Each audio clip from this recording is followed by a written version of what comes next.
The Republic of Turkey is a large country situated on the Anatolian Peninsula and the southeasternmost edge of the Balkans. Having served as the bridge between Europe and Asia for thousands of years, at least for anyone too lazy to travel to Ukraine instead, Turkey must nowadays find the precariously delicate balance between East and West. And its geography poses just as much of a challenge to its neighbors as it does to itself. So with that in mind, just how does Turkey manage the geographic challenges of internal division, mountainous terrain, earthquakes, and numerous other issues? And how does its geography also affect their neighbors? This video was sponsored by Lingoda. Turkey is a transcontinental country, located 97% in Asia and 3% in Europe, with its European portion known as Turkish Thrace and the Asian portion known as Anatolia. Turkey is bordered by 8 countries: Greece, Bulgaria, Georgia, Armenia, Azerbaijan, Iran, Iraq, and Syria, as well as the Black Sea to the north, the Aegean Sea to the west, and the Eastern Mediterranean to the south. Fun fact, this also means Turkey's neighbors all use 6 different writing systems. Jury's still out on what writing they use in the seas though. To more easily understand how Turkey is spread, we can look to the country's provinces, except there's 81 of them, so for simplicity, we can also look to the 7 geographical regions the country is divided into. In decreasing order of population, they are the Marmara region, Central Anatolia, the Mediterranean region, the Aegean region, Southeastern Anatolia, the Black Sea region, and Eastern Anatolia. Turkey's economic core, in a sense, are the areas surrounding the Aegean Sea and the Dardanelles. This area contains many of Turkey's biggest cities, including Istanbul, Izmir, Bursa, Edirne, and many others. It is also the closest part to Europe, in that part of it literally is Europe. Turkey's biggest domestic challenge in terms of economics, politics, culture, and religion has to do with its East-West split. Turkey is a country known for being split between the East and the West, or to be more specific, Europe and the Middle East.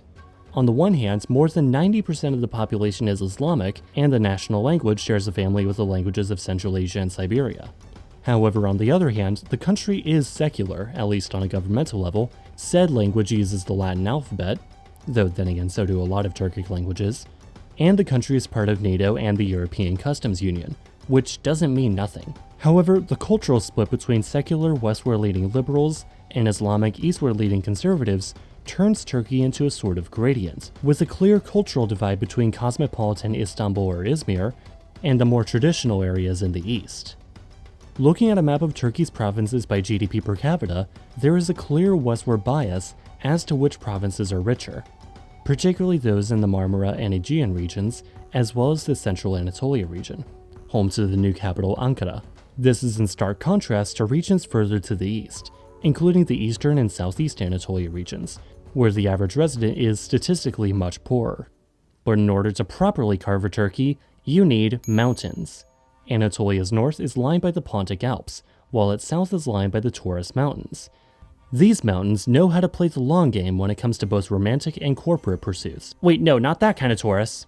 Turkey as a whole is a largely hilly country, with plateaus interspersed among the hills and mountains, with around 2/3 of the country at an elevation higher than 800 meters. Certain passageways, however, have historically allowed easier travel between regions, in particular the Cilician Gates between the Anatolian Plateau and the historic region of Cilicia and Upper Mesopotamia. The region of Upper Mesopotamia is, perhaps unsurprisingly, home to the sources of both the Tigris and Euphrates rivers, on which were built many of humanity's first ever cities, and nowadays the Republic of Iraq. Turkey has in recent years gone on a dam building spree on the 2 rivers as part of the Southeastern Anatolia project, an ongoing project by the Turkish government to build 22 dams and 19 hydroelectric power plants along the Tigris and Euphrates, providing water and electricity to southeastern Anatolia. This, however, has not had such positive effects on downstream Iraq and Syria, who have been hit particularly hard by recent droughts in the broader area, as well as similar projects undertaken by Iran. This, however, points to one ace Turkey has up its sleeve because of its geography: its disproportionate influence outside its borders. Its largest city and non-capital Istanbul, the largest city in Europe, is well known for holding a crossing point between Europe and Asia, as well as a narrow passageway between the Black Sea and the Mediterranean and the wider world, known as the Bosphorus. The potential effects of Turkey's maritime influence also extends through the Volga-Don Canal in southern Russia, which connects the Caspian Sea to the Black Sea, and beyond. In effect, Turkey is one of the countries controlling Russia's access to the world ocean, even though Russia has over 37,000 kilometers of coastline, though much of it sits either on the Pacific Ocean, which lies far away from their primary interests in Europe, and has relatively few people living there, or on the Arctic Ocean, which has even more nothing.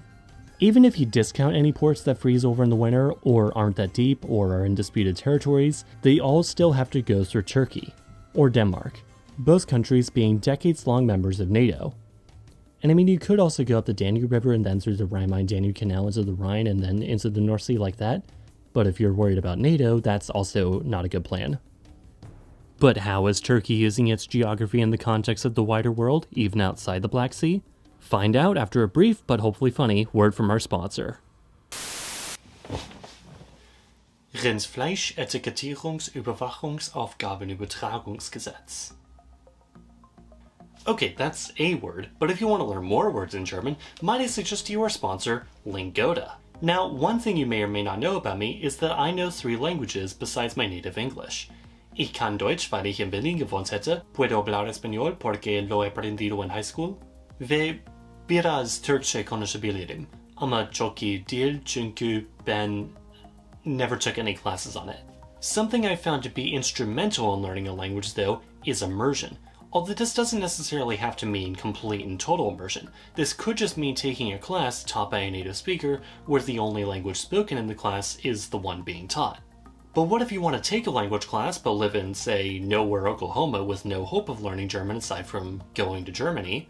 That, my friends, is where Lingoda comes in. Simply pick out which language you want to learn, sign up, book what kind of course you like, and choose whatever dates and times work best for you. All at home, at whatever time you want. These courses allow you to have authentic conversations with actual native teachers, all without having to leave the comfort of your home.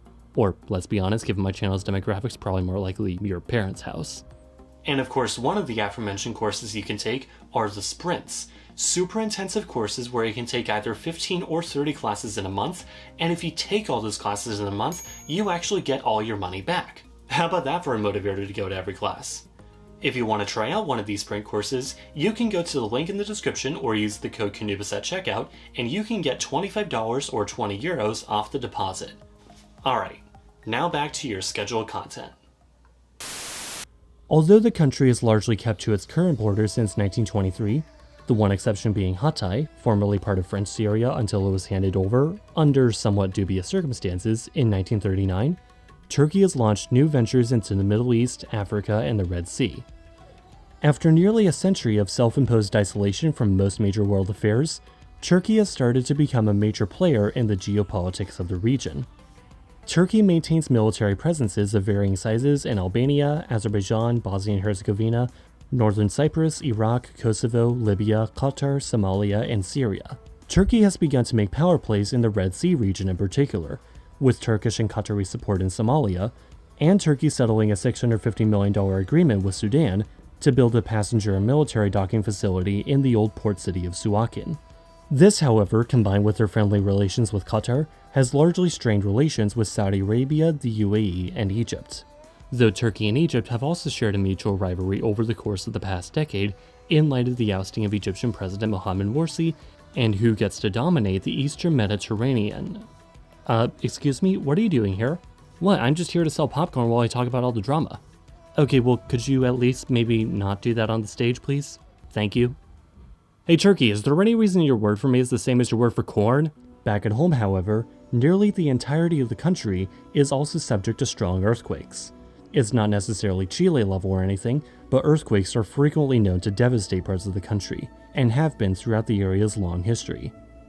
Most of Anatolia sits on its own plate, the Anatolian Plate, sandwiched between the Eurasian, Arabian, and African plates and the smaller Aegean Sea Plate, resulting in fault lines right through the Aegean Sea, along the Pontic Alps, and back southwest through Hatay.